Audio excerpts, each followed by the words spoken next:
या मतदार संघामध्ये भारतीय जनता पक्षाचा उमेदवार असावा अशी कार्यकर्त्यांची सर्वदूर भावना होती आणि त्याप्रमाणे या ठिकाणी कार्यकर्त्यांनी आपल्या भावना व्यक्त केल्या होत्या। आणि मी कालही आपल्याला सांगितलं होतं की अशा पद्धतीची भावना व्यक्त करणं काही गैर नाही।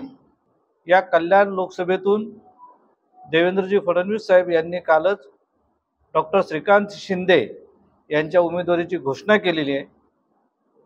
आम्ही त्या घोषणेचं स्वागत करतो, कारण राष्ट्र प्रथम, नंतर पक्ष आणि शेवटी स्वतः या उक्तीप्रमाणे भारतीय जनता पक्षाचे सगळे कार्यकर्ते काम करतात आणि त्या उक्तीप्रमाणे काम करत असताना त्याला गणपत शेठ गायकवाड हे सुद्धा अपवाद नाहीत। गणपत शेठ गायकवाड हे स्वतः किती अडचणीत असले तरी त्यांनी देवेंद्रजींनी जी काही भूमिका घेतलेली आहे त्या भूमिकेनुसार त्यांच्यावरती प्रेम करणारे भारतीय जनता पक्षाचे शेकडो कार्यकर्ते त्या कार्यकर्त्यांसाठी संदेश दिलेला आहे। या भागामध्ये जे कार्यकर्ते त्यांच्यावर प्रेम करतात असे भारतीय जनता पक्षाच्या सर्व कार्यकर्त्यांनी महायुतीच्या उमेदवाराला प्रचंड बहुमताने निवडून आणण्यासाठी प्रयत्न करावेत ही भूमिका त्यांनी जाहीर केलेली आहे।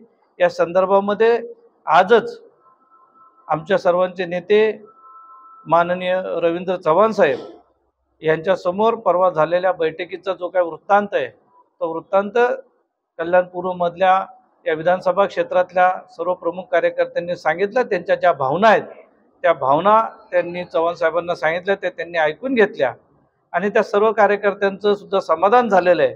आणि गणपत शेठ गायकवाड, माननीय आमदार गणपत शेठ गायकवाड यांनी जी भूमिका घेतलेली आहे त्या भूमिकेचं सर्व कार्यकर्त्यांनी स्वागत केलेलं आहे आणि महायुतीचे उमेदवार म्हणून डॉक्टर श्रीकांत एकनाथ शिंदे यांना प्रचंड बहुमताने निवडून आणण्यासाठी भारतीय जनता पक्षाचे गणपत शेठवर प्रेम करणारे सर्व कार्यकर्ते पूर्ण ताकदीने काम करतील।